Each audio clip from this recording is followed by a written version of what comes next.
Sorgeix com sorgeix dels assajos de misericòrdia sobretot, però de diferents inputs. A mi personalment, per tenir un bebè d'aquesta edat, anar a veure espectacles per aquesta edat i trobar una certa mancança de coses, no? A partir de 5 anys sí que se fan més espectacles o així, però per primera infància n'hi ha poquets, així, o el manco que jo hagi pogut veure.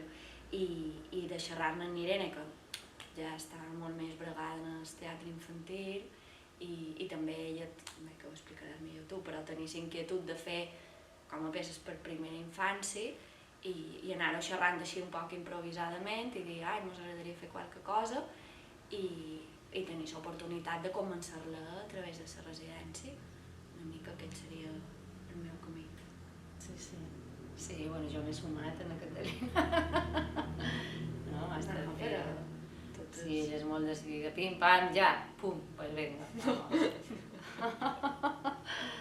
Sí, bueno, això, jo sí, jo em sentia més i jo tota sola vaig fer una cosa també per bebès i funciona molt i això hi ha molta demanda i perquè els papàs tenen moltes ganes de fer cosetes amb els nens, després a poc els nens van tenir moltes activitats i és més difícil dur-les. I això, i és un llenguatge diferent, no? Tot molt més lent i em feia ganes fer feina juntes i fer el que fos i això era fantàstic perquè teníem el públic a casa i tot. Saps el ser un musical, però... Sí. Ho deixarem per l'any que ve.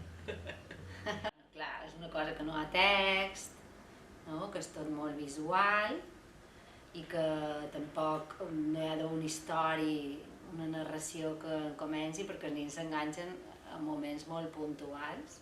Aleshores, això, no? És un llenguatge que és això, molt visual, amb diferents estímuls, sons, llums, moviments, sobretot, i poca narració. Nosaltres sí, per exemple, hi hem inclòs un conte, una versió de Sant Lleig, això, però molt mínim el missatge i que els nens s'enganxin a les coses visuals, no? I que això, i que si un moment ells volen pensar en una altra cosa o fer una altra cosa, quan tornin a ser presents s'hi puguin enganxar amb el nou que hi ha.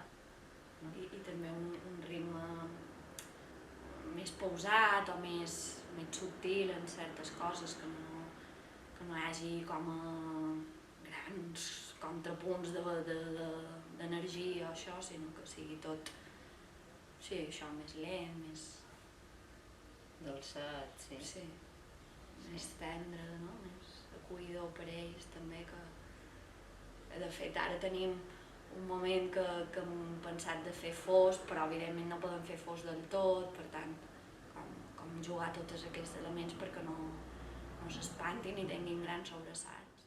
Perquè la veritat és que hem arribat a entendre un poc, no? Que hauria de ser més bé com una instal·lació que quasi que l'ha de fer un arquitecte o qualcú que tingui aquesta capacitat de disseny o acompanyat, però i que això necessita una inversió molt grossa en materials perquè siguin segurs i perquè siguin transitables i tot això. Aleshores, o sigui, ells en un moment determinat formaran part i se sentiran part d'això, però després no podran transitar l'espai com havíem pensat fer-ho.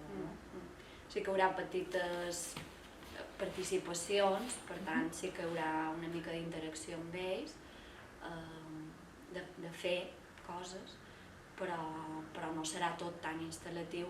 També jo crec perquè en el final mos anem un poc a el que nosaltres sabem fer, que és interpretació, i per tant mos atreu més aquesta part de realment mostrar qualque història. Diu niu i va sobre nius i naixements i ous i això. Aleshores hi ha diferents nius en diferents... Per això hi ha un niu sonor que li dèiem, on són ous que fan diferents renous, un niu llumínic o visual, que és que hi haurà doncs això, no? Ous que fan llums, etc. I després n'hi ha un altre que és... De volar. Sí, de volar, una cosa més poètica, on ells també faran volar doncs, un ocellet o això, i després comptam a un altre niu, que és un niu d'una oca o doncs, Senegal lleig, es conta d'en Christian Andersen, fet així una petita versió, i el comptam com a objectes, està narrat i en patim moments això, molt senzill, però així tot molt poètic. Crec que ara mateix estem a mitja horeta. Sí, 20 minuts. Sí. 20 minutets, 20-25. Bé, avui ha vingut Nana Berenguer com per ajudar-nos un poc amb la part de moviment. Després n'Olivia Auclair, que ens farà tota la instal·lació sonora. I qui més? La Marina volen que mos canti una cançó. Sí.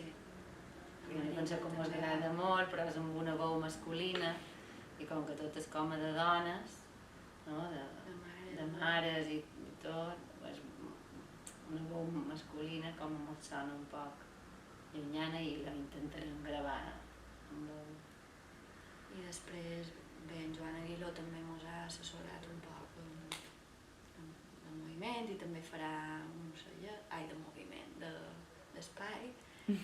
I un company d'en Joan Miquel, sí. que no Andreu, que és molt manetes i també ens ha ajudat a fer un parell d'artilogis. I ja està, no?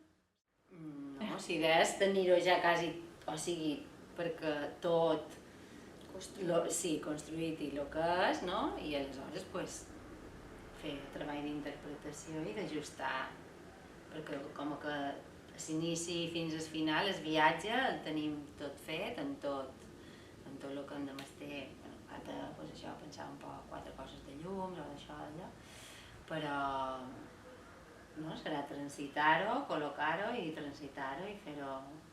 Sí, és com que tenim tota l'estructura i tot i és passejaró. Sí, tenir materials fets, saps? I veure si funciona. Que perquè hem anat com a treballant per nius separats, no? Però bueno, no tenim el niu fet o on va, saps? Però ho hem fet amb altres coses que ja ho hem vist que funciona. O sigui, no és que sigui tot mental, ho hem transitat. Però és amb el que tinguem de veres, sí. I això. O sigui que en principi pensàvem que el dia 18 podrem mostrar-ho tot. No? Potser no sé el millor moment d'esplendor, però sí. Serà veure un poc també com reaccionen els nens i a partir d'aquí pues, quines coses necessitarien canviar i millorar. Però bé, esperem que els agradi. No sigui un drama. Bueno, plors hi haurà, perquè no sempre ploren per res degut a l'espectacle. Aleshores, hem de saber-ho, que hi haurà plors, hi haurà moviments, hi haurà... Sí, a mi me sembla un superret enfrontar-se a un públic tan diferent, per jo. Feina llum trencada, o Misericòrdia, que comenten, heu sentit aquell llum, allò, i jo dic, jo no veig res, perquè jo estic tan avasada que hi ha més estímuls a l'exterior que el que estàs fent, no? A les escoles o a les biblioteques o on sigui el teatre infantil, que jo m'estrec i faig el que he de fer i sí que estic present, perquè evidentment si tu veus un nen allà que està plorant, està molt tendido i ningú se'n dona compte, has de fer el possible com perquè qualcú el vengui a rescatar o això, o nen que tenen mongs allà que els hi pengen que s'estan a punt de menjar, aquí hi ha no sé, saps, fas alguna cosa perquè qualcú se'n doni compte de la situació, que has d'estar de dins i fora, però com no me molesta, com ja ho has integrat, que un xerra, l'altre crida, l'altre diu, l'altre fa. És un altre codi dins del teatre, no? Sí. Sí, és un altre tipus de públic. És un diferent és públic molt viu. Que tothom, sí, que ningú miri, que digui, bueno, això que, no, vámonos, perquè això no està agradant. Però sé que busqui som, però que de cop ocultava, me toca, saps? O saps? Peus, o el que sigui, o mamà, tenc gana. Sí, l'altre dia vam venir a l'escoleta d'en Cosme, a Irene i Natxís, que fem un espectacle, i en Cosme mirava, però va acabar a 20 metres de on era l'espectacle perquè s'anava fent com a por, em mirava així, i bueno, supos que s'assumir tots aquests... Sí. Es mira i ja està. És un regal també per les famílies, no? Sí. Però clar, hi ha famílies que en realitat el únic que volen és que entretenguis el nin, saps? I aleshores, si tu no estàs allà quan surt un llop o surt no sé què, saps? Pues és difícil que el nin, saps? Integri que allò no passa res, que és un amic o que ja, tranquil, nosaltres som aquí que te protegim i... O sigui, és un poc tot... així... és molt divertit. I clar, a vegades tu vas vestit de llop i veus que aquell nin plora i t'hi traques i que... encara plora més i és com... Ai, com... No, jo n'he anat aprenent moltes coses, de que no me puc atracar, saps? He de fer el possible com perquè si m'atrac l'he cagada més. O això, veus que un que plora i diu, n'hi ha un que plora, no plori, plora més. Un munt de coses d'aquestes que és com... Bé, que havíem dit de fer-ho com de molt petit format, d'intentar que sempre hi hagi uns 15 nens i nines i s'acompanyant. Però això, que volíem fer realment que sigui com un espai segur i acollidor per a ells. Sí, que puguin estar primer tots en la mateixa línia, no? Que no sigui allà... que sigui com una experiència, més que no una cosa visual només, com més íntim. Bueno, més personal, sí, que pugui ser més personal, perquè si estàs allà darrere no ho pots veure, però no ho vius igual. Sí, en aquest sentit sí que és més instal·lació, no? Bé, no és instal·lació, però és més interactiu. Exacte, i que no, com que són les primeres experiències, no? És molta responsabilitat, que siguin bones, perquè llavors tinguin ganes de, no? De tornar.